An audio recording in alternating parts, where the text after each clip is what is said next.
Ahoy there. I'm Everett Ward, also known as Klondike Ward. It is a pleasure to meet you. Now you're probably thinking, why am I here? I was dead a few days ago. Well, I came here to tell you my story. I'm the oldest of Nathan and Sophia Ward. I was born in North Alton, January 26, 1863. Let me tell you a little bit about my story in the Klondike, the gold rush. It was June 1897 when I, Everett Ward, went to claim the little bit of money that I had made mining. At least I thought it was a little bit of money, but I thought wrong. Oh, that day I cleaned up $40,000 worth, and that was just a start. The next year I made an overall total of $40 million. That's how I got the name Klondike Ward. When I finished mining in the Klondike, I went to Kentville and married the love of my life, Elizabeth Redden.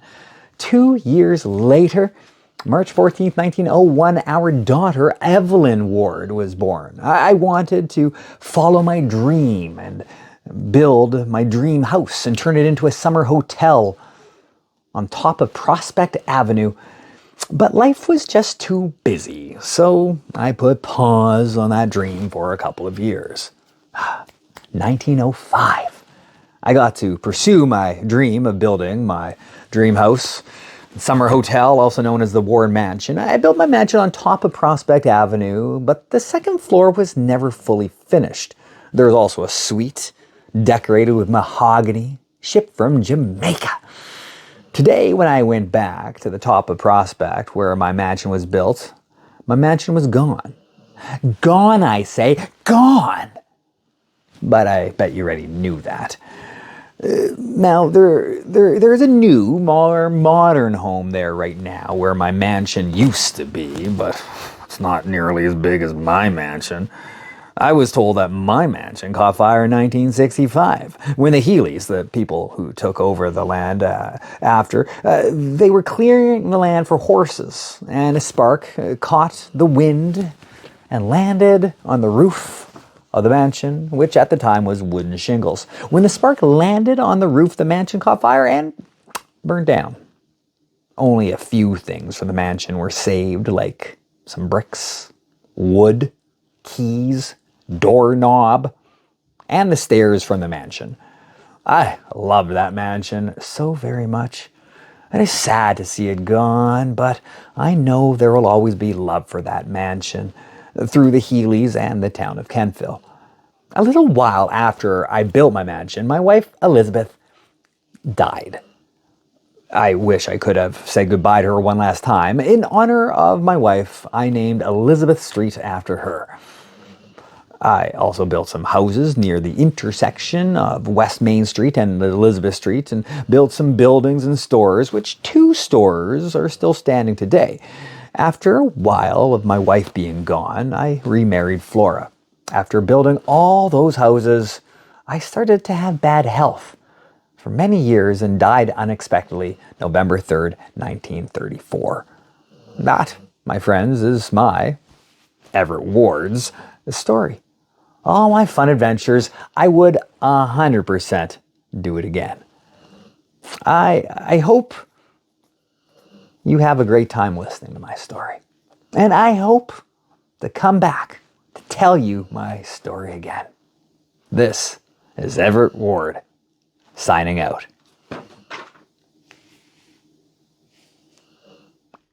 It was 1893 and I was born. You might think I'm old, 129 years old. But I'm not old. I've been dead since 1967. Yes, you guessed it right. I'm Gladys Muriel Porter, and I've come back to tell you my story. I was born in 1893, just like I mentioned. I was the cutest baby on the block. My mom, Christina McPherson, told me so. They always said I was an angel sent down from heaven. But I guess that didn't last very long, for right when I started middle school, I got bullied for my looks. I wasn't pretty enough, so nobody liked me. Mom said I was beautiful inside and out, and they were just too ugly on the inside to realize. Well, my childhood really isn't that special, mostly just boring and basically the same as any other kid in school. So let's jump a little bit later in my life. In 1914, I married my beautiful husband, Wyman Porter. The only downside about him is that he never took his shoes off in the house. Now that made me angry. He always made the floor so dirty after it was freshly cleaned. Well, enough about me ranting about my husband. I was a stay at home wife, cooking, cleaning, doing house chores, all that fun stuff. By the way, I'm being sarcastic in case you didn't realize. That was until about 1943, when I was elected to Kentville Town Council. That was an interesting job. It was wartime, so everybody was freaking out. My husband went out to war, but I knew he was strong enough to make it back home. In 1946, I was elected to be mayor of the town of Kentville. Well, that was an experience. Also very tiring, as everyone had their complaints and it just got crazy at times. Well, and that lasted for a while, until 1960. I didn't win the election, but that's okay. Everything has its ups and downs. Oh, let me get into my history now. My favorite part about this story, as everyone knows, is I was the first female mayor in the Maritimes and the first female MLA in the Maritimes. Everyone was so shocked when a woman was elected mayor. Everyone worshipped me. Well, some people did. A lot of old rich men thought it was unfair that a woman should rule this town, and they thought only men should rule the town. A lot of hate, but I had a lot of supportive women by my side. And men. Mostly women. People say I changed Kentville. I like to say I had a big impact on this town. And that just feels good to say.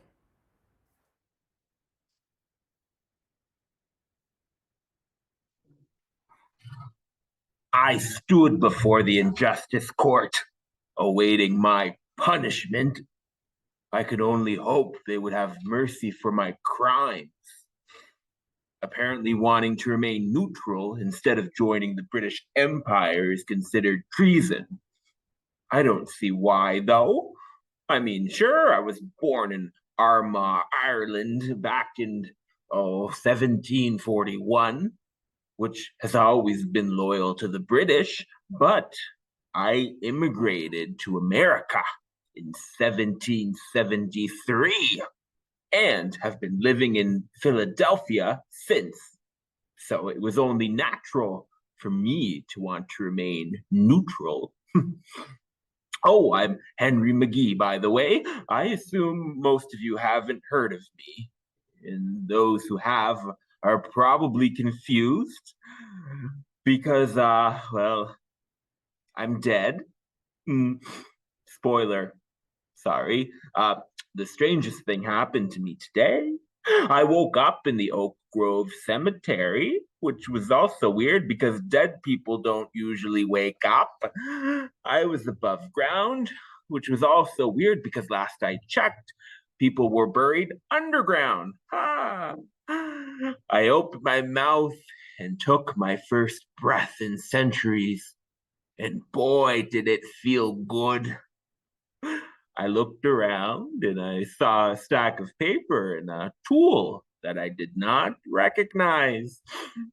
I found out that it works much like the quill pens that we used back in the 1700s. Next to it was a small note that said, "Tell us your story." So since I have nothing better to do, I picked up the quill pen looking thingy and started writing the story you are hearing now, which also happens to be my story. Anyway, I bet most of you are wanting to know what happens next. So I'll stop stalling and we'll get back to the story. Where was I? Oh, yeah, right. Finally, the person responsible for my fate spoke.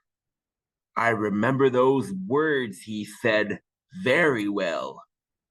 "Henry McGee," he had told me, "you stand before the court today for committing treason, and therefore it is only suitable that..." And then my guardian angel came. He wasn't actually trying to save me from going to jail. It was just his job to tell the judge about the news he had just found out.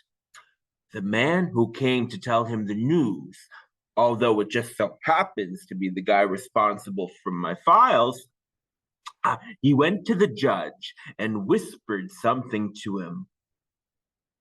Henry McGee, the judge said, after the man finished talking to him. I hereby declare that all charges are dropped based on a technicality. I have never found out what the technicality was. Some say they've gotten my name wrong, but that sounds stupid. I don't really care why the charges were dropped, and I don't care back in the 1700s either. For all I knew, once they sorted out the technicalities, they might be able to arrest me again. And this time, they would be able to carry out the charges. So as soon as I was able to leave the courtroom, I bolted. I ran, and I didn't stop. And when I could no longer run, I walked. And when I couldn't walk, I rested until I was able to run again. I kept doing this. I arrived in New York. I decided that was a good place to live for right now. Once I found a place in New York, the first thing I did was write a letter to my wife and sons, explaining why I had to leave them behind and where I was. I told them that I hoped we could reunite someday. Or maybe they could come to New York.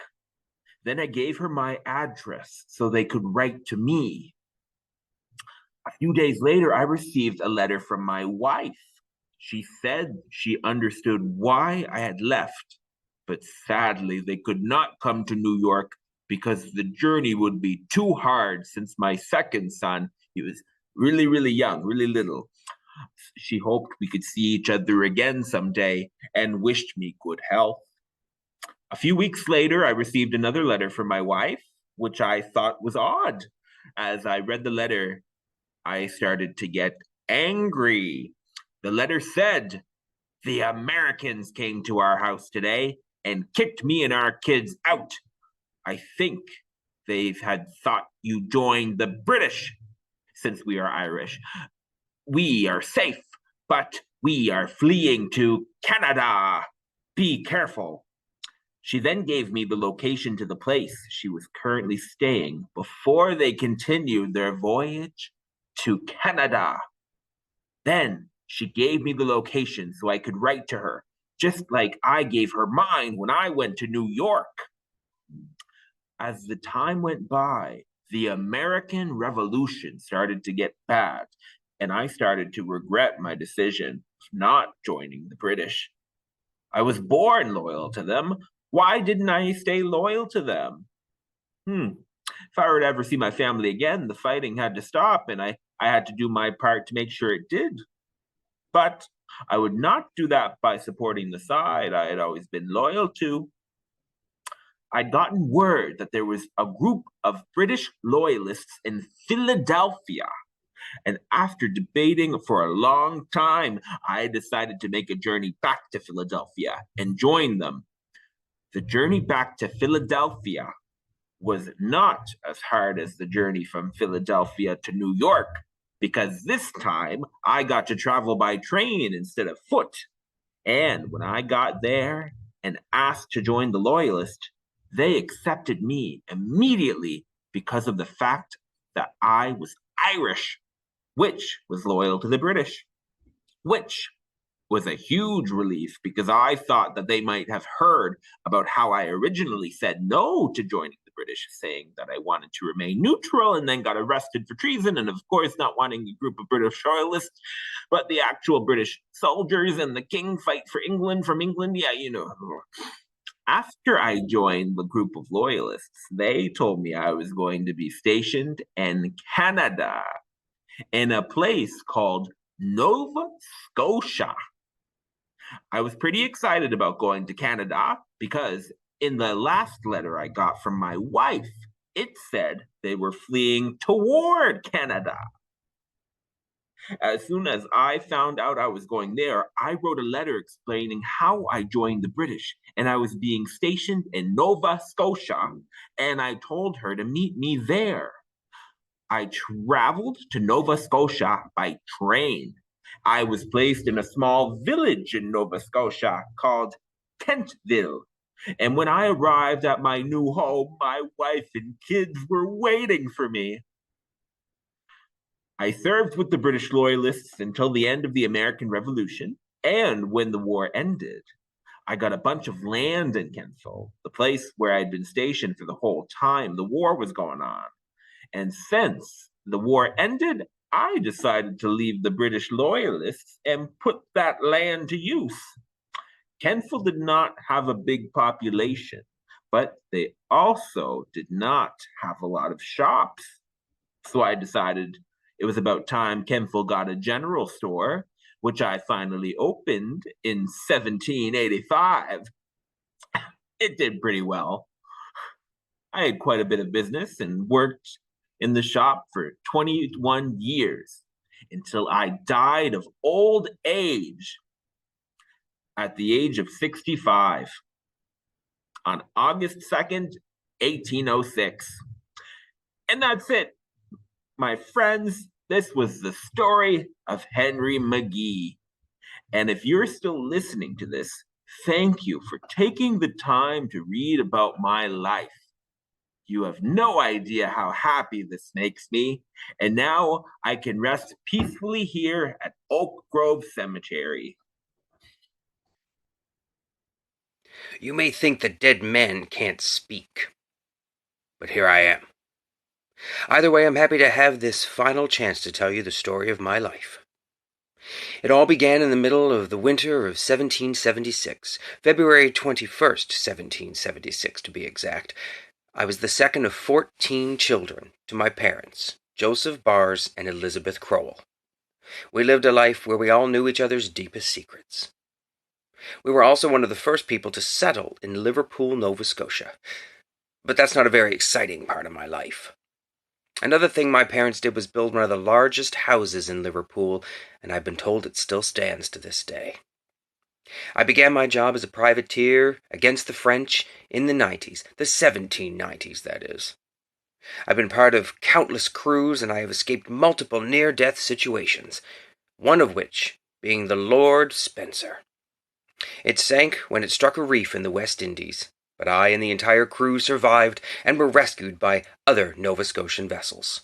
I really thought I was going to die. I married my beautiful wife in 1804. I married Olivia de Wolfe. We had 9 children in total. I'm not going to lie. I forget the name of every one of them. It's been literally centuries since I've seen them, with me being dead and all. Did you know that I fought in the War of 1812? In 1812, I took command of the Liverpool packet. It was originally named the Severn. Within a year, I captured many enemy ships. 33, if my memory serves me well. I was known for my intelligence and also my fair treatment of prisoners. If I'm being honest, I felt really badly about how the prisoners were being treated. At some point in time, I got captured. I don't remember exactly when, but what I do remember is that I thought I would never get out. I did eventually get released, but I was captured again. This time I got sick. But I never thought much of it. I had a war to fight, you know. In 1813, we followed closely behind the Thomas of Portsmouth, New Hampshire. We fought for a short amount of time, but I surrendered. Their ship was double our size. We had 5 guns while they had 12. We had 45 men while they had 80. And finally, the ship was 143 tons while ours was only 67 tons. This defeat brought no embarrassment upon me, as there was no chance of us winning. I saved some of our crew instead of us all dying. This was when I got captured for the first time. After the War of 1812, I settled near here, where I planned to live the rest of my life. I guess that is what happened. I accomplished everything I wanted in my life. I don't regret any of the things I've done. Well, one thing I would want to do is see my kids one last time, but I suppose they would be dead. So maybe I would want to see my grandkids, or whatever they're called. Apart from what I have told you, the story of my life... Oh wait, I forgot one thing. One of the days, I don't remember exactly what day it was, my vision just went black. Now that I have told you everything, I can rest. I entered this world on April 17th, 1870, in the charming town of Kentville, Nova Scotia. From the moment I took my first breath, it seemed as though I was destined to bring joy and amusement to all those around me. My parents, James Williams and Josephine Ryan, welcomed me into a family that cherished laughter as a way of life. Growing up, I had dreams of becoming a military man. The idea of fighting battles and conquering the world thrilled me. But, as fate would have it, my path took an unexpected turn. Instead of marching on the battlefield, I found myself drawn to the world of engineering. After completing my initial education, I made the bold decision to work for General Electric in Massachusetts. Little did I know that this choice would set the stage for some of the most surprising moments of my life. I quickly discovered that my true talent lay in the lighting of the world. Quite literally, one of my earliest assignments at General Electric was the construction of an illumination at Niagara Falls. Oh, the sheer spectacle of it all. Picture this: a mischievous young man like myself, entrusted with the task of lighting up this magnificent falls. With a flick of a switch, it all lit up, and it was magnificent. I couldn't help but burst into laughter as the falls shimmered and glowed, captivating all who beheld them. Life had many surprises in store for me, and the love was one of the most delightful of them all. I met the enchanting Catherine Hoskins when we embarked on a journey of love and laughter together. We welcomed 4 incredible children into our home. Oh, how they brought joy and humor to our home. Sadly, on March 14, 1934, tragedy struck when I suffered a heart attack in New York. As I left this world, I carried with me the memories of a life filled with laughter, love, and cherished moments in my life. I guess you could say that I had the perfect life.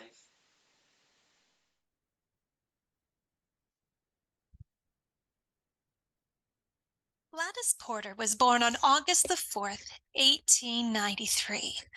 She's the daughter of Mr. and Mrs. Walter S. Richardson.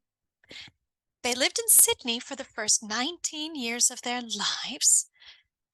But then in 1912, they moved to Kentville, Nova Scotia, where her father became the editor of the Western Chronicle. Porter worked for the Dominion Atlantic Railway and made her permanent home in Kentville, where she got married to journalist H. Wyman Porter, and they had 2 daughters. In 1943, she became a town councillor, 3 years before becoming mayor. She was re-elected mayor in 1946 and was mayor for 11 years, until she became the first female MLA in the Maritimes in 1960. A Gladys Porter sign posted on the Cornwallis River crossing between Greenwich and Port Williams, Nova Scotia in 2010 surprised a number of motorists. The bridge was opened in 1968 at a cost of $650,000, 50 feet west of earlier bridges over the Cornwallis River. However, the Transportation Department only installed the sign indicating the span's name about 5 years ago. Attention to the sign during construction in 2011 inspired renewed curiosity about Porter. Sadly, she died in 1967 at the age of 72 on April the 30th.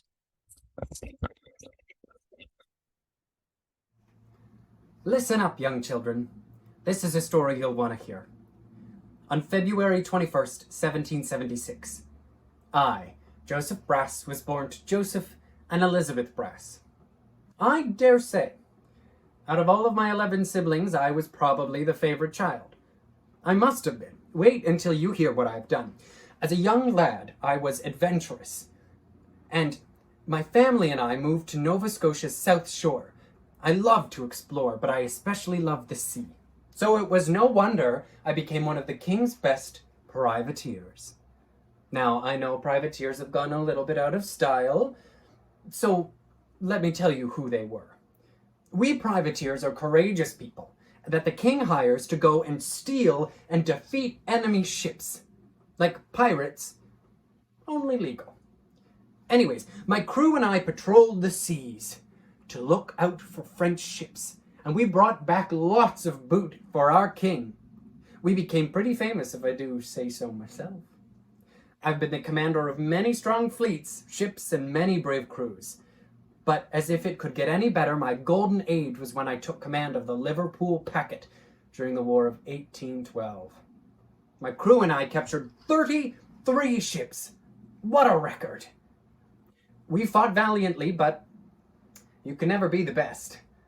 We encountered a battle we just couldn't win. The fleet was at least twice our size, with twice as many crew. I surrendered the packet valiantly and with dignity, but I was thrown in prison. The nerve! I think someone needs to teach those French some war etiquette. The way they treated me was outrageous. After months in that atrocity, I was finally released. My wife Olivia was relieved. Obviously, she made a big feast for us. Stale bread and water was all I got in French custody, and that's if I was lucky. With my privateering days over, we settled down near Kentville in a nice big house with our 9 children. 9! I could never get a break, do I? Well, I guess I have been since 1824, but I mean, come on.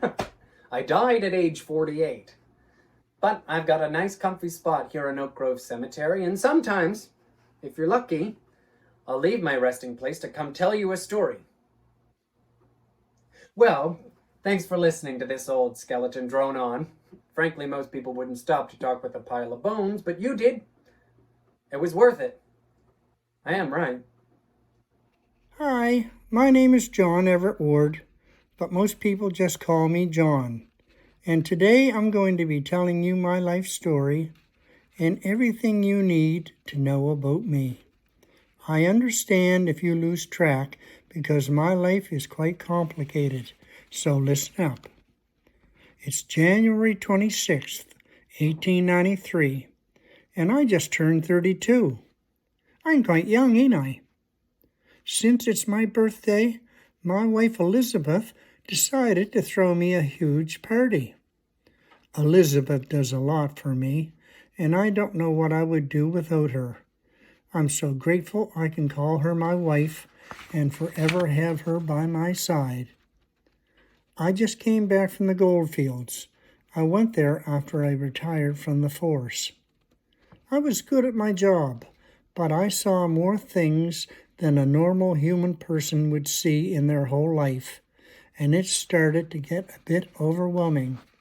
So I retired from the force, but then our money started running out so fast, I came up with an idea to get money that I could help support my family with. And I made a lot of money, a lot more than I expected. I became quite rich, not to brag or anything. So she decided to throw quite a big party for me this year to celebrate my return to Kentville. Elizabeth invited a lot of people, and half of the town is showing up. The sky is looking cloudy, though. I hope it doesn't rain, because I'm sure the people would be bummed. Anyway, I'm very popular around the town, so everyone was very excited when they heard that I was having a party and said they wouldn't miss it. The gold mines were fun and all, but I missed my family quite a bit, and it was hard.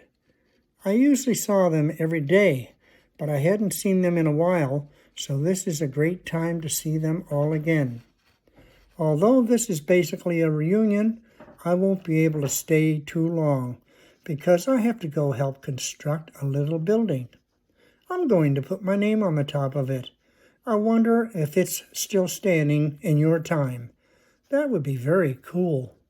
Then maybe people will know my name. Well, that's all for now. I really should be getting back to my party before I have to go to work. Have a lovely day, and thanks for listening to my story.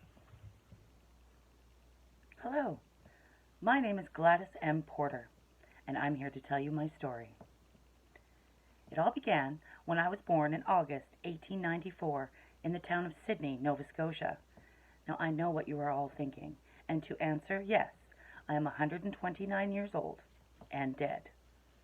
But I don't have much time, so listen closely. My story actually begins in the small town of Kentville, in which my parents, Walter Richardson and Christina McPherson, and I moved when I was a child. All my life I had noticed how men always seemed to be thought of as better than women. They had more privileges, and they were treated much better than us ladies. I always knew that I would change that, and eventually I did. In 1913, I married my wonderful husband, Wyman Porter. We had a beautiful daughter together, and family was a big part of my life. But soon enough, work would also become very important too. I was the first female mayor ever elected in the Maritimes. That may not seem like a big deal to you in your generation, but back then it was a huge accomplishment. 1946 was the year I was elected as mayor of Kentville. On top of that, I was the first female in the Nova Scotia House of Assembly. These two things were some of my biggest accomplishments. Personally, I think I did a great job as mayor of Kentville. I was even re-elected and ended up being mayor for 11 years. Honestly, those were some of the best times of my life. The feeling every day, knowing I made a change, felt amazing. The only part I struggled with was the hate. Now don't get me wrong, because a lot of people supported me, but others weren't. In fact, it was mostly men that complained about it. After 11 years, I took another job. I then became the first female MLA in the Maritimes. The rest of my career story is all very political, and to be perfectly honest, some of it is very foggy in my memory. As much as I'd love to tell you the whole story, I don't know if I even have enough time. I died at the age of 72. My death was so long ago, I don't even remember how I died. You'll have to forgive me, but I have a bit of a bad memory. Oh, well, I guess it's my time to go back. Thank you for listening to my story. I really appreciate it. Hello, nice to meet you. My name is Joseph Bass. Yes, I am dead. What a surprise. I was born on February 21st, 1776 in Liverpool, Nova Scotia.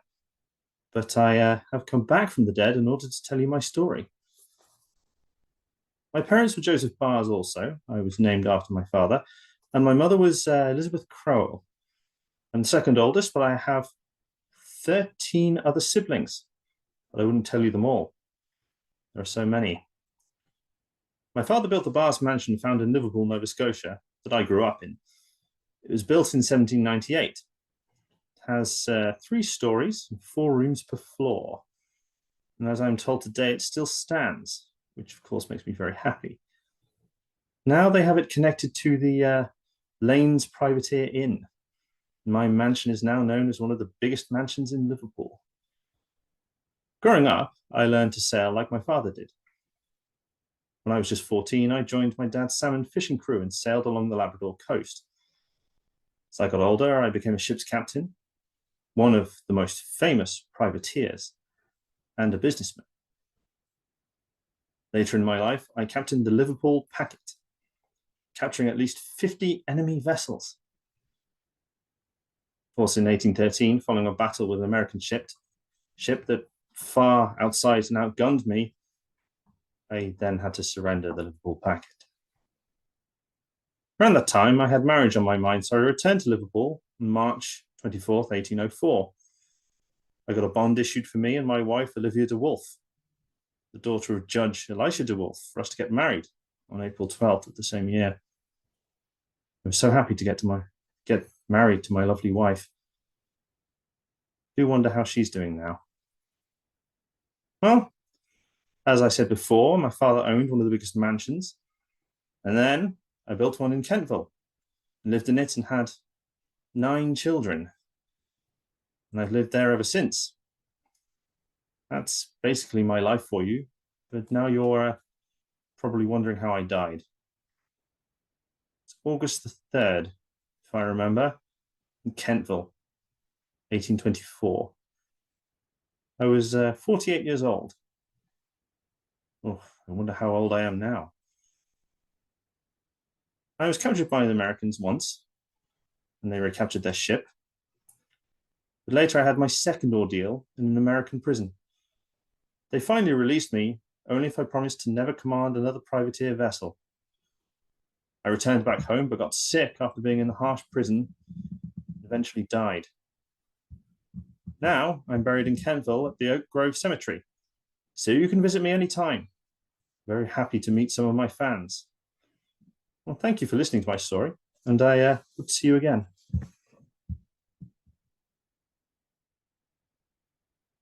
Wow. Look at all these different lights. Hi, my name is Walter Darcy Ryan, and I was born the 17th of April in 1870 in Kentville, Nova Scotia. I was educated in the Canadian military, but opted for education going for an electrician degree at St. Mary's College. And that's when I moved to the States to work for General Electric and moved up the ranks to become head of the company. Anyway, later in my career, I lit up an entire skyscraper, which was the first time it was accomplished. And after a while, I illuminated Niagara Falls. In my later life, I became an engineer at General Electric. Sadly, I died on March 17th in 1934 of a heart attack. Bye for now. And whenever you turn on a light, think of me.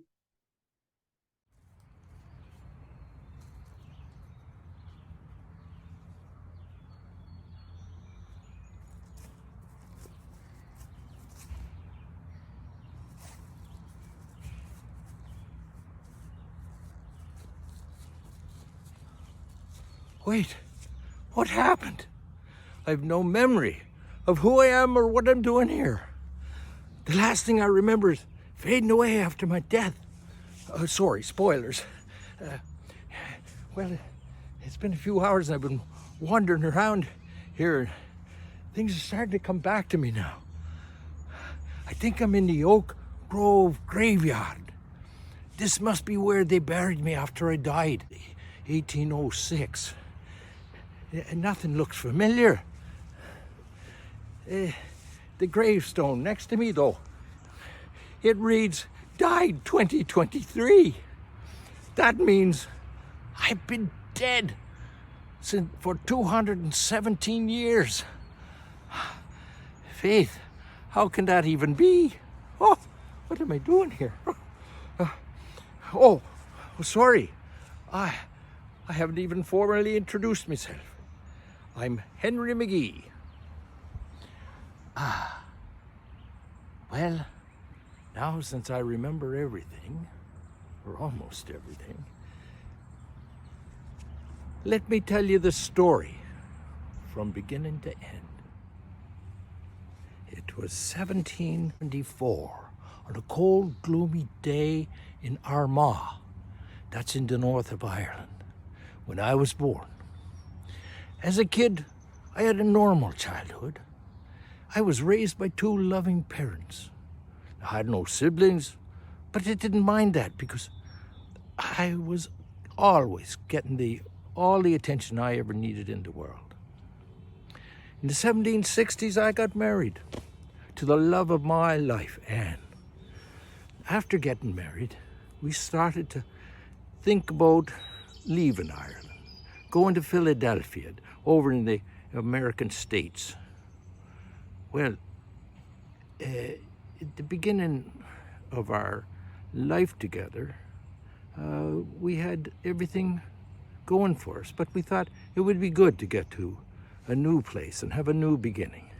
We had everything ready and planning to leave in a month. when Anne discovered she was pregnant. Huh, I was overjoyed. So we stayed in Ireland for a little while longer, just to make sure we had enough money to support our growing family when we arrived in America. And you know, now, I think I don't want to be in this graveyard anymore.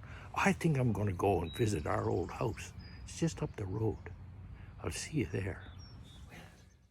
Well, here I am, back in my own home. It's changed quite a bit from when I lived here, but, well, some things are still the same. For example, here's my old bellows. I brought this. This has been all the way from Armagh to Newfoundland to Pennsylvania, up to New York, and over to Nova Scotia, and finally here in Kentville, Nova Scotia. Many's a fire I've stoked with these old bellows. My. Well, I'd best get on with me story. You know, after our first son was finally born, Henry McGee Jr., then we began our journey. Now, it was a long trip to America because we had to go by boat. I've heard that now they have these large metal birds that bring people all around the world. That would have been much more convenient, I must say. I believe they call this thing a plane, but who knows? Anyway, we had to go on 2 different boats to get to Philadelphia.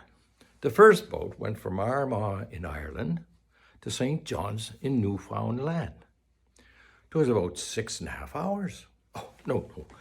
I think they had probably 6.5 days, as I recall. And when we got to St. John's, we decided to stay for a few days and get our bearings. And then we got on a second ship that went from St. John's down to Philadelphia. It was about 3.5 hours. No, 3.5 days, I'm sure. Anyway, we finally arrived in Philadelphia. Then almost immediately we decided we'd head for Cumberland County. We'd heard that was a fine place to live. It was a bit south, fair little piece. But, you know, we decided not to take the full overland coach all the way down to Cumberland County. We thought to save money, we would walk a day, and then we'd catch the coach and ride for a day, and then walk and then ride again until we got to Cumberland County. Well, I want to tell you, it took us a lot longer and pretty hard on the feet, but we finally got there and we settled into Cumberland County, where we lived quite peacefully and enjoyed the wonderful people that were there and all of that. But, you know, I think before I continue my story, I think I've got to sit down for a while. It's been a long, hard day for me. I'm not in the best of shape after lying around for a couple hundred years. But back to the story. After we had settled in Cumberland County, I was constantly being asked to join the British Army and fight for them in what was at the earliest time the war with the French, called the French and Indians War. Well, that war rolled on, and then into the 70s, I was then asked to join and fight against the American colonists in the American Revolution. And that's been going on for a time now. And they harassed me all the time, wanted me to join the British Army. And I declined them every time because I wanted to stay neutral. And they wanted to spend time with me new growing family. But they kept asking, and I kept declining until one morning when I woke up with a pounding on the door. 'Twas a British officer and some soldiers who accused me of treason. Treason! Ha! Well, those charges were soon dropped, for it was obvious I was no traitor. But I took my family and I immediately fled to New York City. When we arrived in New York, we had nowhere to stay. We went door to door asking people if they knew anywhere that might be available that we could go to. And this one lady told us about a small house for sale just down the street. So my wife and son, they stayed with the lady for a bit. And I went down to the house and asked how soon it might be available for us. The person selling the house said that we could move in right away. So I went back up to my wife and I asked her if she thought it was worth it. Well, she said, of course, yes. So we went back down to the house, the pair of us, and we bought it on the spot. That house may have been small, but it was perfect, just what we needed. And we spent some good time there for sure.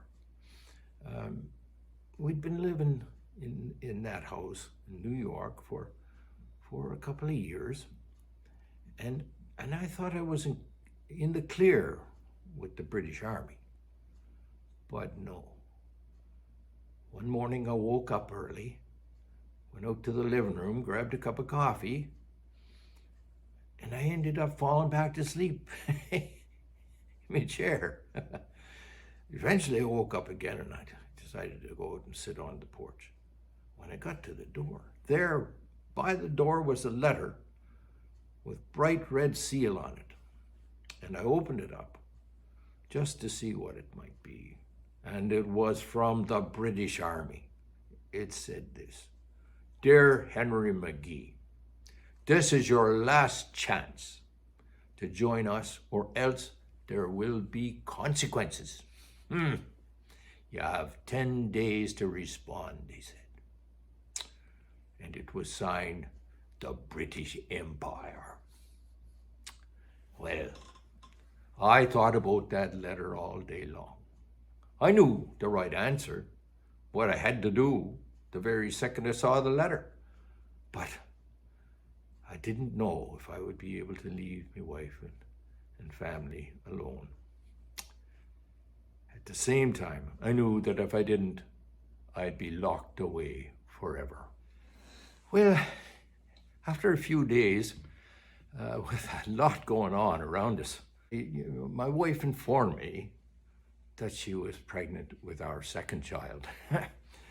It was wonderful news, but the timing wasn't perfect, that's for sure. Anyway, that made my decision so much harder. But I knew it was the right decision in the end. Anne had been trying to convince me to go and not to worry about her, because the lady up the street had become a friend and she would help with anything that we needed. The next day, I wrote a letter back to the Army saying, I have put a lot of thought into this decision, and I have decided to join the British Army as long as I will be able to see my wife and son and newborn every year, at least once. Signed, Henry McGee. As you can see, I joined the British Army. That very next morning, I went to headquarters, British headquarters, and I enlisted, I guess the word would be, enlisted in the British Army. And they assigned me to serve in the 60th Foot Regiment. After a bit of training, I and 100 of my comrades were loaded aboard a ship and taken to Halifax, Nova Scotia, where I was to serve along with my comrades garrison duty at the Citadel in Halifax. Well, I knew nothing about Nova Scotia, but I discovered it was a beautiful place, a wild and prosperous place to live and grow and have a family. Well, 2 years later, the war ended, and I got a letter from my wife saying that she had been evicted from her home and told to leave the country, as we were now considered a loyalist family, for I had been in the British Army. And so they were coming by ship to Nova Scotia, and I was to see them soon. When we were reunited, it was a wonderful thing. We were so happy to be back together again, and we decided that we didn't want to stay in Halifax, that there was a beautiful place out in the Annapolis Valley called Kentville. And that is where we would go, and that is where we would settle down. Eventually, I opened a convenience store. Well, that's what they call it today. We would have called it a general store back in our time. But it was a successful venture, and we lived a healthy and prosperous life for many years, until in 1806, I faded away in my sleep, for I had died. A bit later, I found out, as ghosts can do, that my sons Henry and John had taken over my store. And they were continuing to be prosperous and both lived long, healthy lives. And that's the story of my life. I'm very happy and glad, and thank you very much for listening to me. Hello, sir, ma'am. My name is Gladys M. Porter, and you might think I'm dead, but somehow I'm back today to share my story with you and try to fit in along the way. Well, just wait while I explain it to you. I'm here today to share my story with you. I was born on August 4th, 1894, and was the child of Walter Richardson and Christina McPherson. My parents are pretty cool. See, I'm fitting in with the slang of the age. Speaking of cool, my life only really gets cool once I joined the Nova Scotia House of Assembly. I am the first female member of the Nova Scotia House of Assembly. I was elected as mayor of Kentville in 1946, making me the first female mayor in the Maritimes, PEI, Nova Scotia, and New Brunswick. That's a pretty amazing thing. My husband, Wyman H. Porter, and I had 2 beautiful daughters. Their names, I'd rather not disclose. 3 years before I was elected as mayor, when I ran for mayor, I became part of the Kentville Town Council. What's the word I heard someone use? Oh, yes. As the youngsters say, I'm pretty slay. Not sure if that means to kill someone, but it's fine, I guess. I had shockingly beat my male opponent by a 2-1 margin to become mayor of Kentville in 1946. Woohoo! Go me! I was re-elected, then served 11 years until 1960, when I went and became an MLA. That's a member of the Legislative Assembly, which is a representative elected by the voters of a group of people in a specific area. Most often, the term refers to a subnational assembly, such as that of a state, province, or territory of a country. I was so proud of myself. I've accomplished so much in my life. This is truly a new beginning to women in power, in the Maritimes, of course. Oh yeah, I have a bridge named after me. I completely forgot to tell you about that. Well, I was the MLA responsible for securing provincial funding for the bridge when it was originally being built. When I had gotten enough funds for the project, as any lovely human would do, they named the bridge after me. I thought that was just so kind. This bridge is located in what used to be Port Williams. I think it's still named that in your time today. I'm not too sure. Maybe I'll go check sometime. Well, sir, ma'am, that's really all from me. I hope you thought my life was somewhat interesting, and maybe I'll see you again when you pass on to the next life with me. I hope I used your slang words right, and I'll be on my way back where I came from. Actually, maybe I'll stop by and see my great-great-grandchildren. If they're still living there, that is. We'll see. Anyway, bye-bye, loves. Have a wonderful day full of excitement and joy. Don't waste your life away.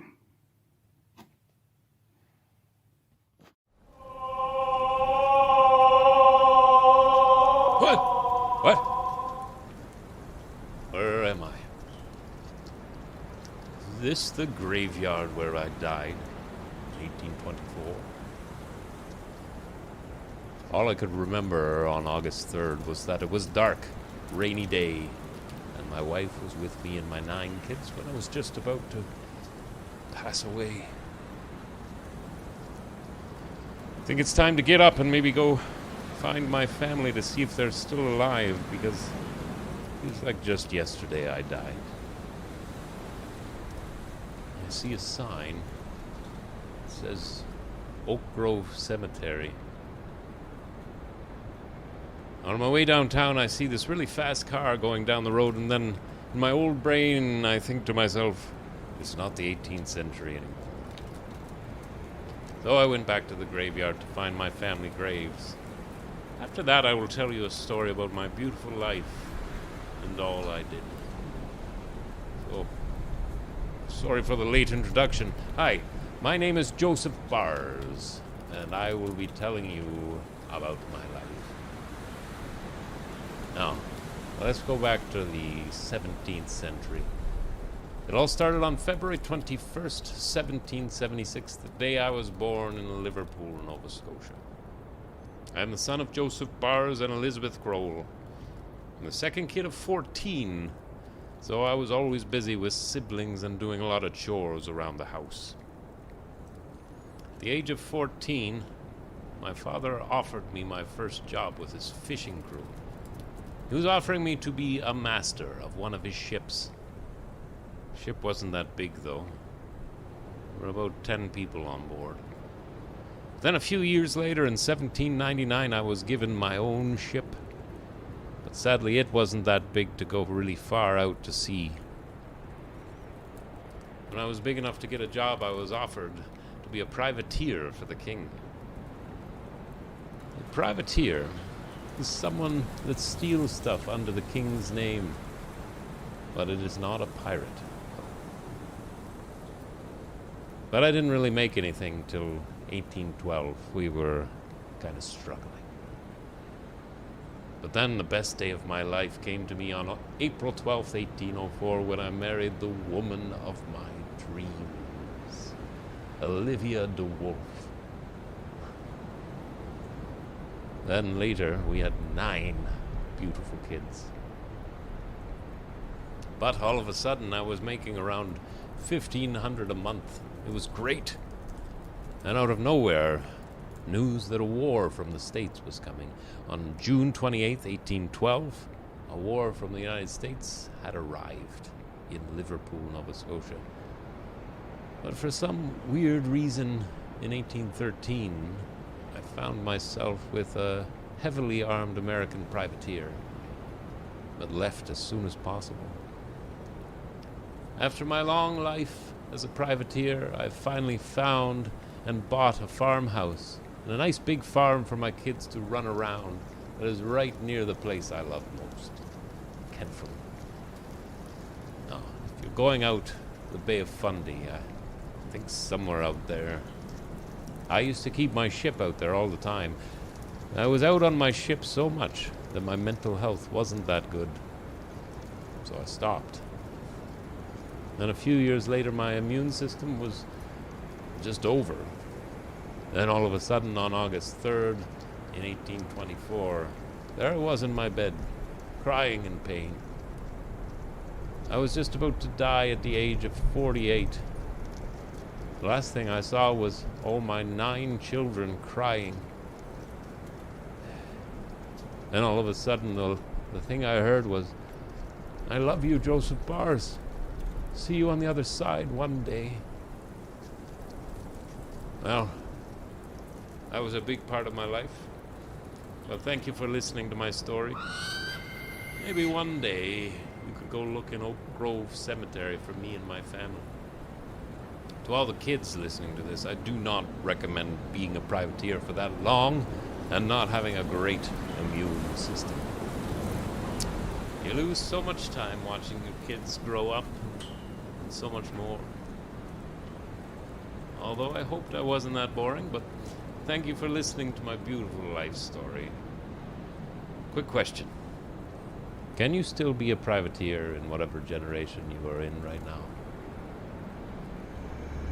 Thanks again for listening to my life story by Joseph Bars.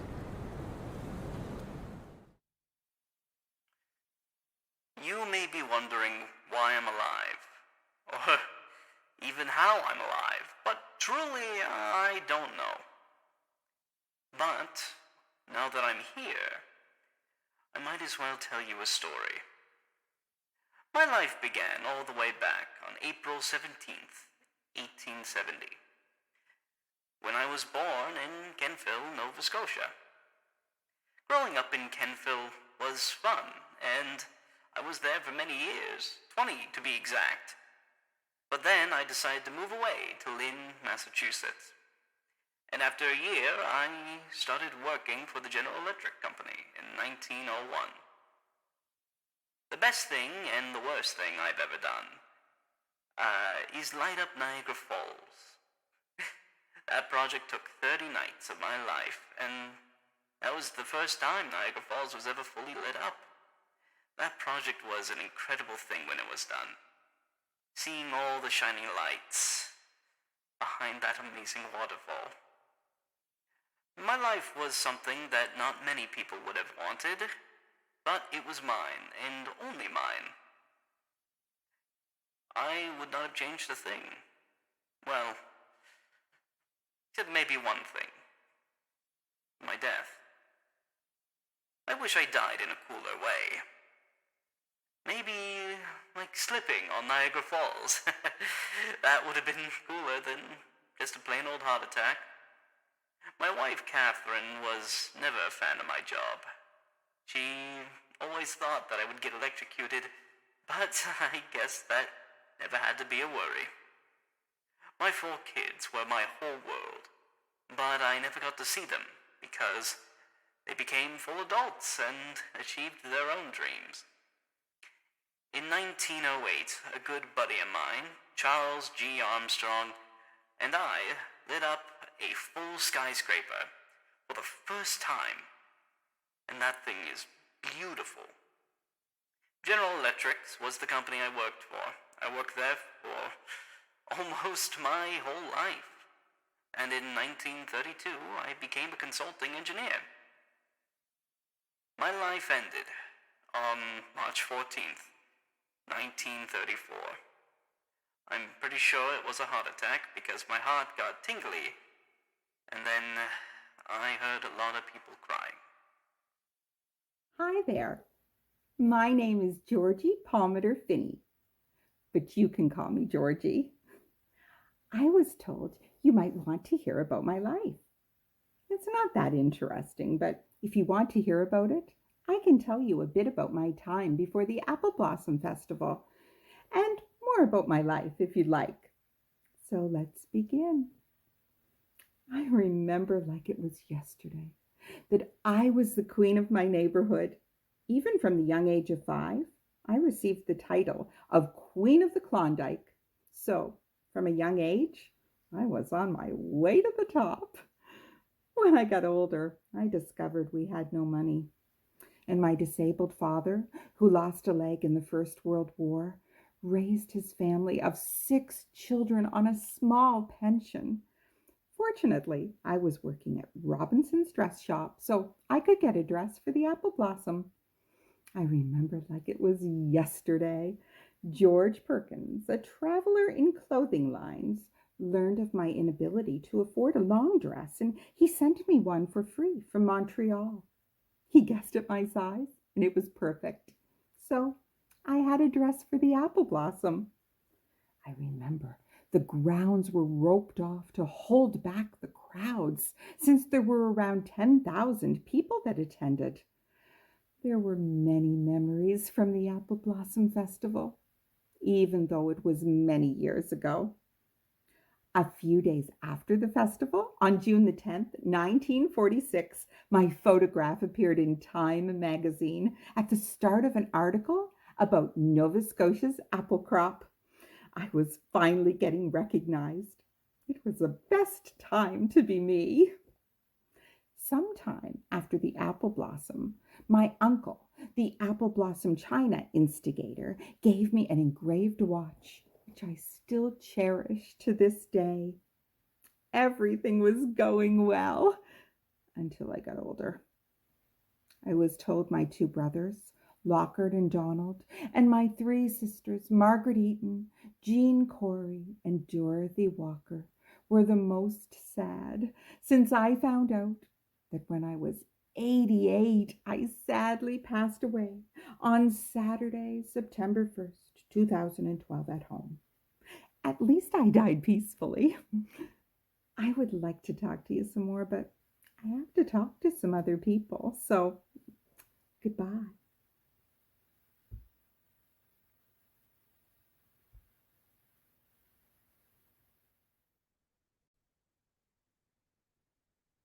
I know what you're thinking. I was some silly pirate, like in the fairy tales, finding buried treasure. But that is wrong.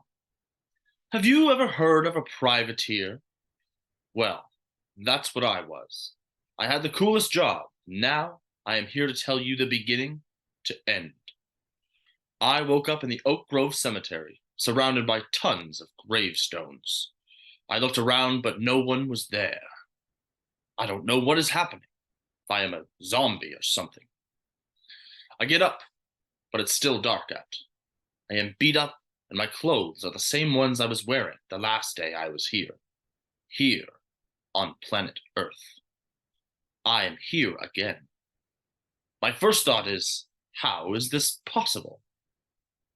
I get up, look around, I see my wife's gravestone. Oh, poor Olivia. I wonder when you died.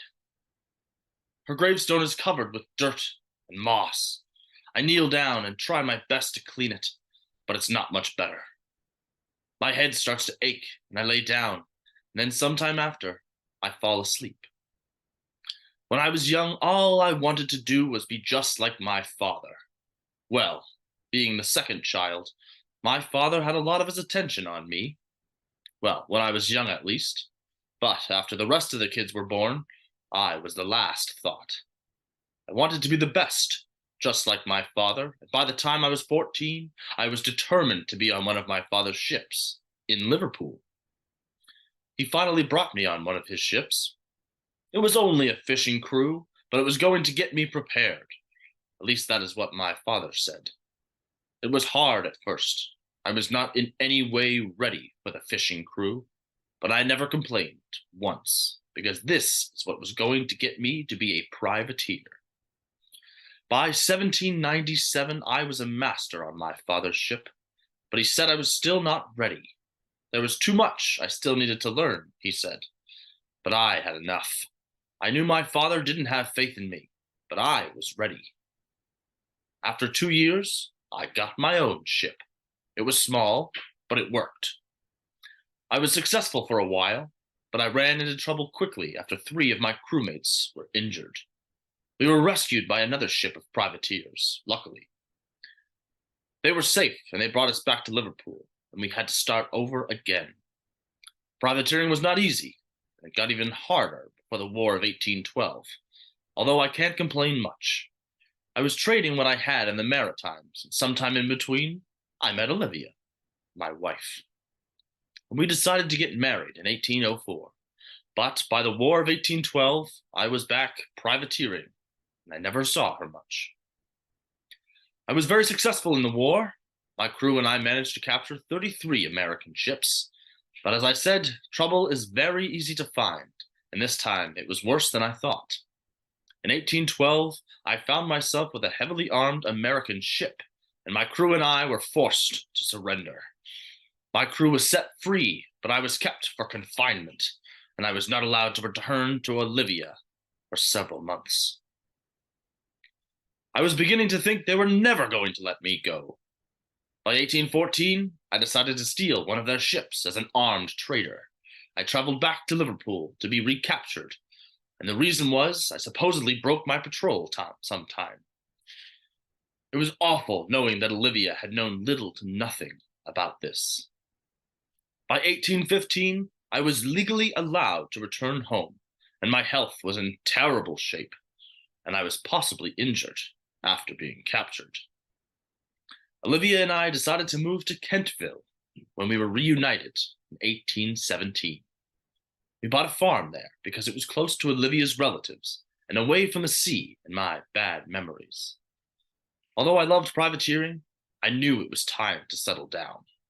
We had 9 children born and raised in Kentville, NS. I died August 3rd, 1824, in Kentville at 48 years old because of my injuries and bad health. I was buried at Oak Grove Cemetery in Kentville.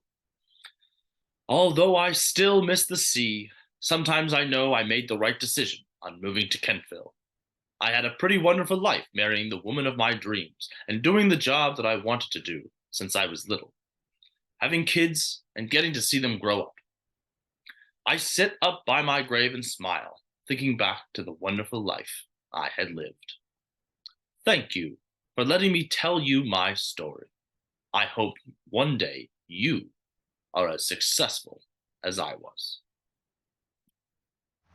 It's 1809 in Kentville, Nova Scotia, Oak Grove Cemetery. I, Henry McGee, wake up from the dead as a ghost in a cemetery. I look at my gravestone titled Henry McGee, in memory of a loving father to his 2 children, John and Henry Jr., named after me, of course, and his wife, Anne, 1741 to 1806. I do this every day. I wake up and look at my grave and think of my wife and kids. I'm not even sure how I died. I've assumed I died of natural causes, because all I remember is falling asleep, and then 2 years later I'm floating over my grave just like I am now. Sometimes I miss Ireland. I was so peaceful and calm until I moved to Nova Scotia and joined the British Army in 1778. When all this was happening, my family was being evicted from their home in New York.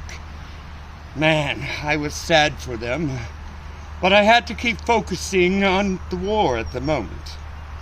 That was up until 1783, when I had to leave Halifax and abort the mission. They landed, and someone recognized Anne and told her that Henry was working at Martock on John Butler's estate. Anne and my kids were on their way to live with me in the house we have in New York. I could not wait to see them. I was waiting and waiting for them, and finally my kids burst through the door in excitement and gave me the biggest hug ever.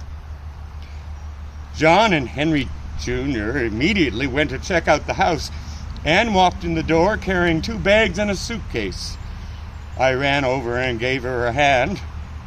They settle into the house and get comfortable. 5 years later, in 1788, I built a grist mill and a general store on the Kentville Brook, where the town of Kentville was developed. I then bought 600 more acres in Aylesford to expand my company and be more successful in 1799. My son John built a house near my company, probably to be closer to me. He put on a brave face and pretended not to love me, but he did. Not to toot my own horn, but my store was the first in the area and drew customers from miles around. Accounts show an annual income averaging $2,000. I was getting old, though. I think I had to hand over my store soon. Maybe to John, because he was the closest, and he is my favorite. Don't tell Henry Jr. A few years later, in 1806, I went to sleep and woke up from the dead in Oak Grove Cemetery. Just how the story started. I was flying around in distress and went to the house hoping I was dreaming or something, but no. I see John and Henry Jr. comforting Anne, crying a puddle. I felt so horrible. I just wanted to say, I'm here. But I couldn't. And now, I'm here, looking at the grave and thinking about my kids, and my wife. Freedom reigned. It was beautiful again. Those words were mine as I drove around the Annapolis Valley for the 46th Apple Blossom Festival, meeting the wonderful and vibrant people that inhabited it. But those days are gone, by half a decade to be exact. But I can still remember it as if it were yesterday, and I don't think I'll ever think differently. I am the 14th Queen Annapolisa for the Apple Blossom Festival, or, as you may know me, Georgie Emmeline Finney. By some miracle, I was brought back to life, and now I'm retelling the story of my most cherished memories. I was brought into this world on October 4th, 1924, to Lockhart and Grace Palmater. So in reality, I was born Georgie Emmeline Palmater. By the time I died, which was on September 1st, 2012, I had an ex-husband, R. Wendell Finney. Of course, I changed my last name to Finney when we were wed. I had 2 brothers, Lockhart and Donald, 3 sisters, Margaret, Jean, and Dorothy, a daughter, Joan, and a son, Bruce Wendell Finney, whom I have contacted and notified him of my living, a granddaughter, Evan, and an uncle, Bob Palmater. Life was pretty peaceful in Kentville, like most small towns tend to be. I worked at 2 churches and was in the Girl Guides of Canada. Pretty normal. But all of it would be turned around when Gladys Porter, our mayor at the time, had informed me that the church committee had chosen me to be the 14th Queen of Annapolisa. They'd been looking into me for some time, but I didn't think they'd grant me such an honor. The coronation took place at University Hall in Wolfville. It was the 16th of February, 1946, and I was crowned by Premier Angus L. MacDonald. It was a rainy day, but I was as happy as could be. A couple months down the road was to be my first appearance as the 14th Queen of Annapolisa on the 26th of May, 1946. At first, I was pretty nervous to go, but as time went on, I became more and more comfortable with my position, and I was ready. The festival was beautiful. The weather was beautiful. All the floats worked perfectly, and the people of the Annapolis Valley, they were lovely. You see, the Allies had finally defeated all 3 of the Axis powers, and everybody was incredibly happy. It was for sure one of the, if not the best moments of my life. But this would be my first and only time appearing as Queen Annapolisa for the Annapolis Valley, as I would be diagnosed with a terrible sickness and I had to retire. But it was still glorious, and I will never forget that moment for as long as I remain conscious. I have since learned that there's been a subdivision and a street named after my old last name, Palmater, near a school that's been there since around 2011, a year after my passing. I have also learned that, to my wishes, my body was cremated and buried at the Oak Grove Cemetery, and a reception was held at the very church that I was a member at before I became Queen Annapolisa. So that's my story about the time that I was Queen Annapolisa. It's a shame that they've discontinued crowning queens of the Annapolisa. The last queen was the 39th. Farewell. Ahoy, I'm Joseph Byers. That be my name. I was born in Liverpool, Nova Scotia on February the 21st. The year was 1976. I know, right? We didn't even have cars back then. Me parents are Joseph Byers II and Elizabeth Byers. I have 11 siblings. Lydia, John, Elizabeth, James, Isaiah, Abigail, Thomas, Anne, Eunice, Tryphena, and Sophia. They're an annoying lot, the bunch of them. It was a big family for a small house. I married me gorgeous wife, Olivia, around 1805 in Nova Scotia, and had 9 children. Elisha, Elizabeth, James, Joseph, John, Amelia Sophia, Thomas, Mary Ratchford, and little Simon. When I was 22 years old, I started my career as a privateer. Me family and I built one of the largest houses in Liverpool, and I heard now it forms part of the Lanes Privateers Inn.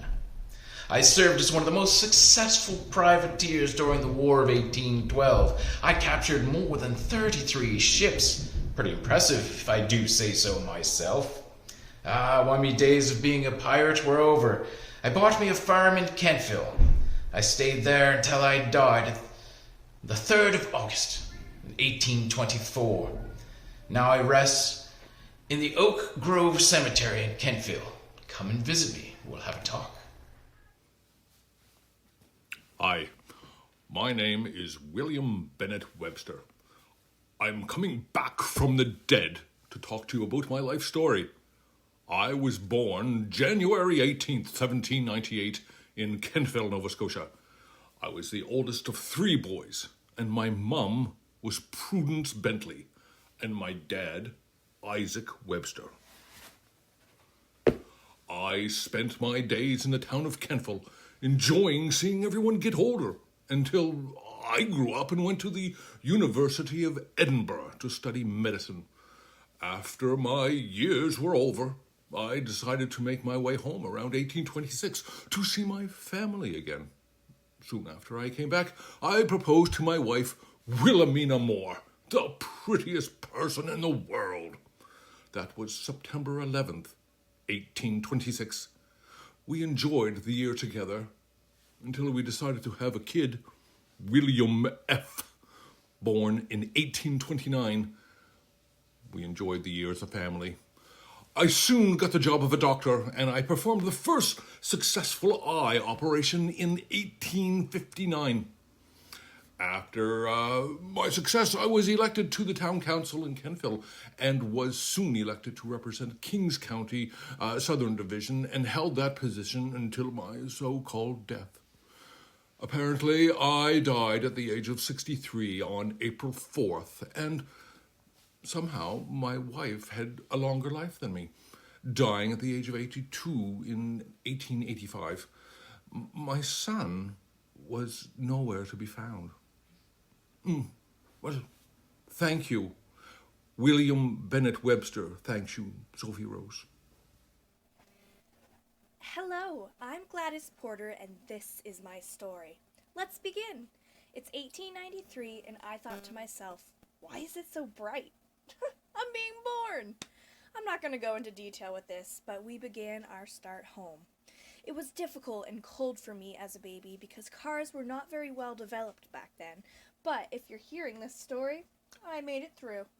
I made it home with my mom, Christina Richardson, and my dad, Walter Richardson.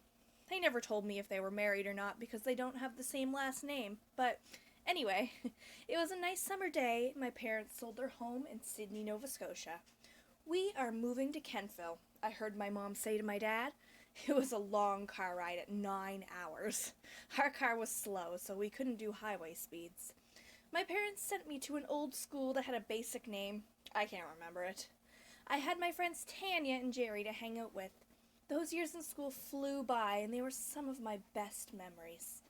Then I went off to political science school. I wanted to follow my dream of being one of the first female mayors in history. In 1914, I married the love of my life, Henry Wyman. Oh, an amazing man who had my heart wrapped around his. A handful of years that were not very eventful have passed, and it's 1942, and I just finished school. I'm living with my parents for now.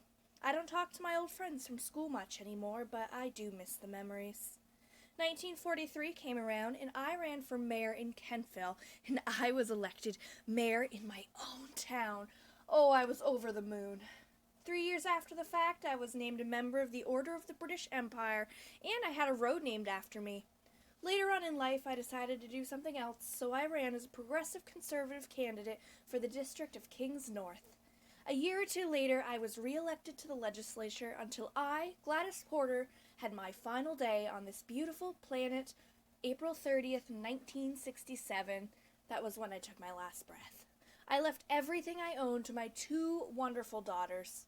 R.I.P. me. As I slowly fall into a deep sleep, I started to remember everything. All my memories that I thought I forgot about started to come back to me. I can see colors again. I haven't seen colors in years and years, but then I start to remember. The first memory I can see is me playing with a doll in my backyard. I remember living in Liverpool, Nova Scotia. I was born on February the 21st, 1776. From that day forward, I would find the pleasures and sorrows of life. My parents married in 1773. 3 years later, they had me. I was the second child of 14, definitely the favorite out of all my siblings, even though I was the one who always caused as much trouble as possible. My parents still loved me, and I was definitely the favorite out of all of them. But I don't know how my parents kept track of all 14 kids. Good heavens.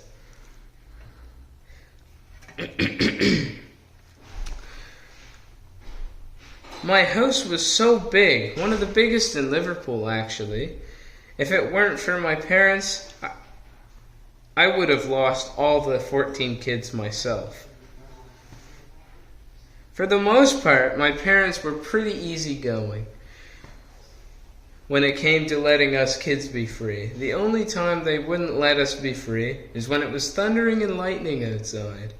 There were rules, though. We couldn't go past the back field and into the woods, and we had to be inside before the dark.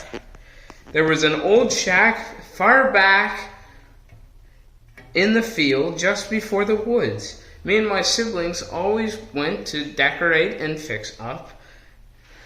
I heard that the old shack was part of some battle back a while ago in the 1600s. As I started to get older, I slowly started to visit the shack less and less, until I visited it once more before starting my life's journey. In 1812, I joined the Liverpool Privateers. I was always in great admiration for my father. He was a sea captain for many years in his time. He is not living anymore, sadly, but when he was alive, he was super nice and a funny guy. He always was in a good mood, but sometimes he would get in debates with his friends about politics and boats. Anyway, I went a little off topic there. So I joined the privateers against the French in 1812. I took command of the Liverpool packet. I was really excited to start my adventure as a privateer. My job was to capture ships in command in the name of the king. I was a bit scared when I first joined the privateers. I heard the stories that my dad would tell my mom. He came from a long journey at sea. I would always have the nightmares when the night that he told the stories. Within a year of joining the Liverpool packet, I ended up capturing 33 American vessels. Way more than I would have ever expected, really. I was captured twice while serving as a privateer. Prison is really hard, you know. There is always someone picking on you and trying to get you in a scrap.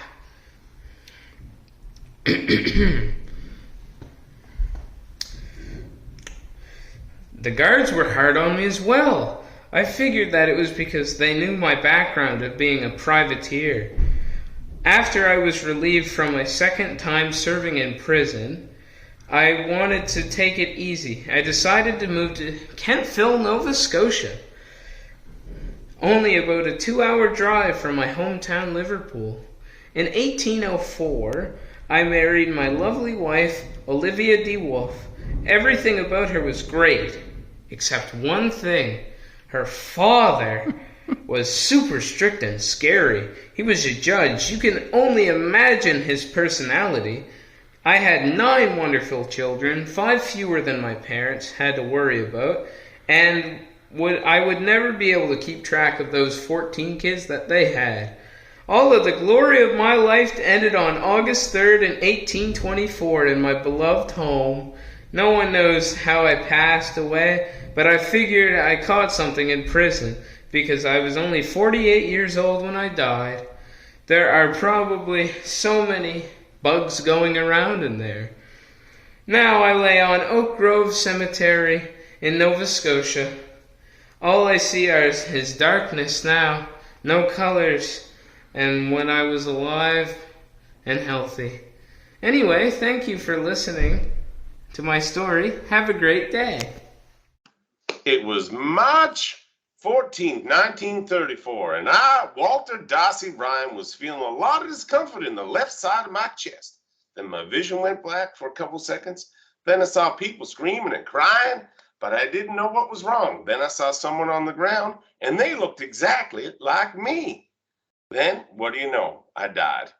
Well, if you fast forward 89 years and come back to life, here I am. It was nice to be able to walk and move around, I guess. I could tell you a little bit about myself. I was born in Schenectady, New York, USA. It was quite a nice place. There's where I immigrated to. I originally lived in Kentville, Nova Scotia, and was born April 17th, 1870. I can still see my mom, Mary Ryan, and my dad, James Ryan, so happy. I had a beautiful wife. Her name was Catherine Haskin, and I still see her and our 4 amazing children, Carolyn, Robert, Virginia, and Marion. That was my family. I love them so much. But other than my family, I moved to New York City. And when was it? Oh, yes, it was around 1980 for my job. I worked for General Electric in Lynn, Massachusetts. General Electric promoted me to be in charge of their commercial department. I pioneered skyscraper illumination and I designed a scintillator colored searchlight display. My favorite thing I did of my work was when I lit up Niagara Falls in 1907. That was so cool. I loved watching it just lit up and it was glowing, a nice bright shine on everything. I was also educated in Canada for a military career, but instead immigrated to the USA. I was responsible for the first illuminations. It was a new tower of the Singer Building on Lower Broadway in New York City with Charles G. Armstrong.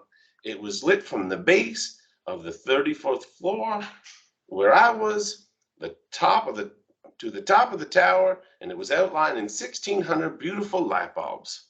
And in June 1932, I became consulting engineer with General Electric, and I died 2 years later, unfortunately. It was so cool to see lights on the skyscrapers just light up and glow, big, beautiful, bright, and everything. I really liked my time that I lit up Niagara Falls too. I think that was probably my favorite thing to light up. I also designed floodlights for various building structures, and I even became very well known in my field.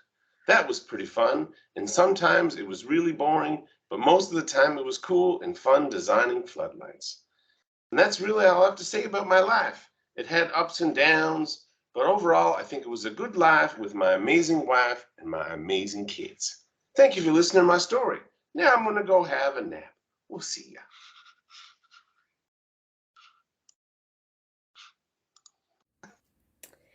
I, Gladys Porter, have come back from the dead to talk to you about my journey to become the very first female mayor of Kentville. I was born August 4th, 1893 in Sydney, Nova Scotia. I'm the daughter of Walter Richardson and Christina McPherson. I moved to Kentville because my father wanted to become the editor of the Western Chronicle newspaper. Later in life, I met the love of my life, Henry Wyman Porter.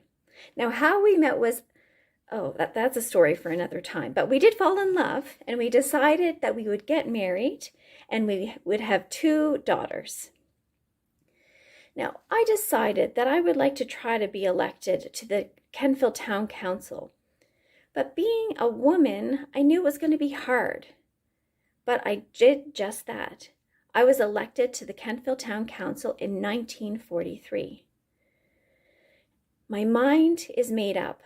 I told myself, I'm going to be the mayor of Kentville.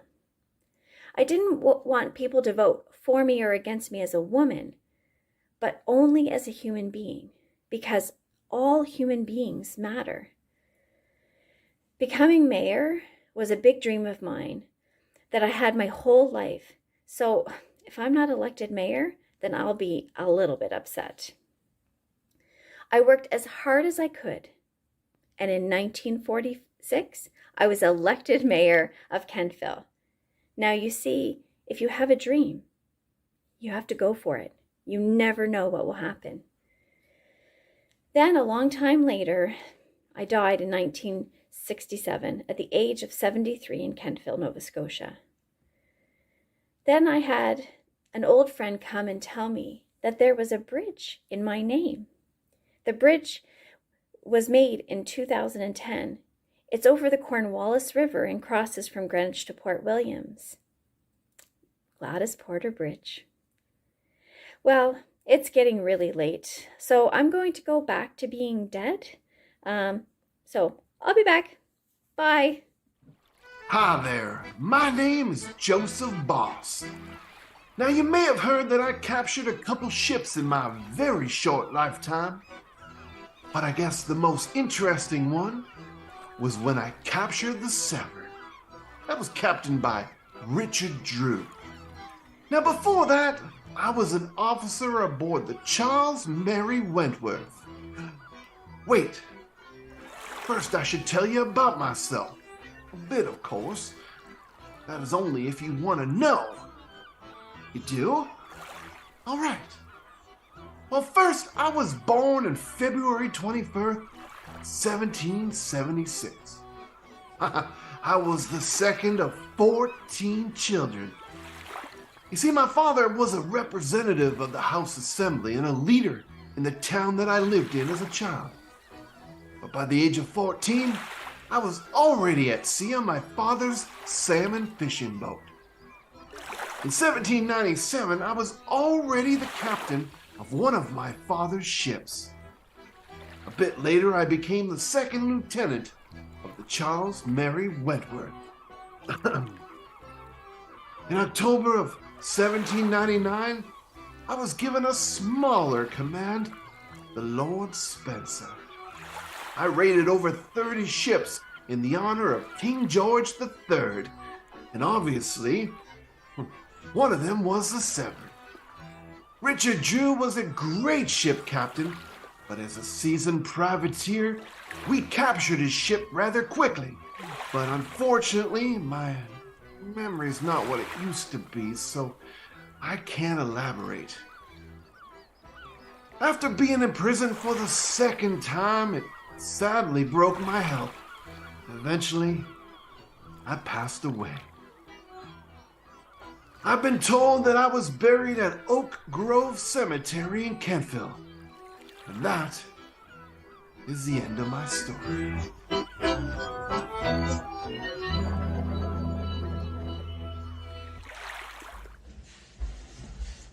Hi, I'm William Webster. I was born in 1798 in Kentville, Nova Scotia. I went to school in Scotland and studied medicine. I moved back to Kentville in 1822 to work as a doctor. I was also an amateur geologist. In 1836, I performed the first successful cataract surgery in Nova Scotia. Then I made a plan to lay out the main streets in Kentville. In 1826, I married a woman named Wilhelmina Moore. We were married for 44 years. Finally, in 1870, I died in my office in Halifax. And when I was dead, you named a fossil after me. Thank you for listening to my story. Hi, my name is Joseph Bars. Yeah, I may have captured 33 ships and maybe a big part in history. But other than that, I was a normal kid. Growing up, my dad taught me to fish and to go out on seas at a young age of 14. And know what's cool? My dad has the same name as me. At times it can be confusing, but my father was great since he taught me how to fish and be out on sea at a young age. I was a captain of the schooner Liverpool Packet because of my dad. After one prize, I had been sent back from the West Indies. 3 of the Lord Spencer's crew were injured in a brush with French privateers, and the vessel later ran afoul on a reef of rocks. Our crew had to be rescued by a friendly privateer. I know, I'm cool, and I was one of the best privateers in North America. Tell me. But in October, I was deranked. After all I did, I still can't believe them. They probably never captured a ship in their life, and I had 9 children. But since all great things come to an end, I passed away on August 3rd, 1822. I was buried at Oak Grove Cemetery, and that's my story. Wow, it feels good to move around after 162 years of lying in a coffin. Oh, hi there. Forgive me for not noticing you earlier, but had you been lying in a coffin unable to move for 162 years, you'd understand. Allow me to introduce myself. My name is William Bennett Webster. I was about to head over to the Provincial Museum to check on my geological connection. You're welcome to tag along.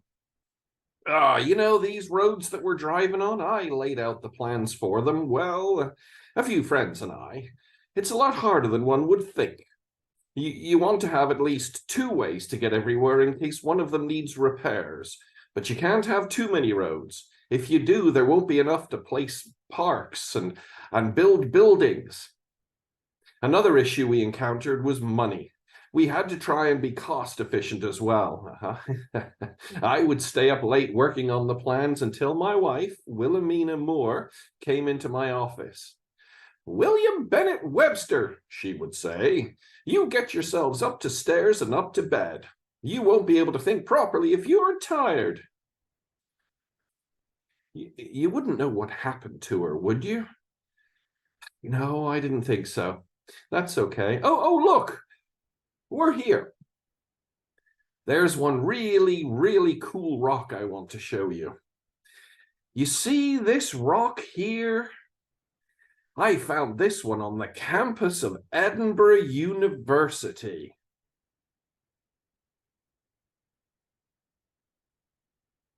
I went there to study medicine. I was trying to follow what I thought was my passion. At the time, I had no idea that my passion was geology. I wanted to save people. After my time at the University of Edinburgh, I moved back to Kentville to get a profession in Nova Scotia. Later, in 1836, I performed the very first successful removal of a cataract in all of Nova Scotia. But I didn't like the stress of performing the actual surgery. I have only actually performed a couple of surgeries because I still wanted to help people. In 1854, I found a new way to help people. I assisted in the founding of the Nova Scotia Medical Society. As time passed, though, I spent more and more time collecting rare rocks. This one. I started reading about different rocks and their properties, as well as what they are used for. My collection grew until you couldn't fit it all in one chest. Slowly, it became my most prized possession. Apart from my family, my geological connection was what I cared about the most. I was always looking for more rocks to add to my collection. I really wanted people to see my collection, and that's why I said I wanted it to be donated to the Provincial Museum after I died. Oh my, it would appear that I have lost track of time. I promised my brother-in-law that I would meet him up for lunch before we had to go back to the cemetery. Well, it was nice talking to you. If it's not too much to ask, try to encourage people to check out my rock collection. Most of them can be found around here. And if they know a little bit about geology, I'd wager they'll enjoy seeing a different variety of rocks. I know I would. Yeah. Oh, hello! I'm back, and it's my birthday. If I were still alive, I'd be, 247 years old. Oh, how I wish I could go back and see my 9 kids and Olivia de Wolf. It was so hard to provide for them.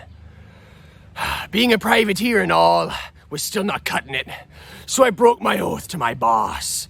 I broke parole for my family by smuggling in all the stuff that we needed from the ship, but I got caught.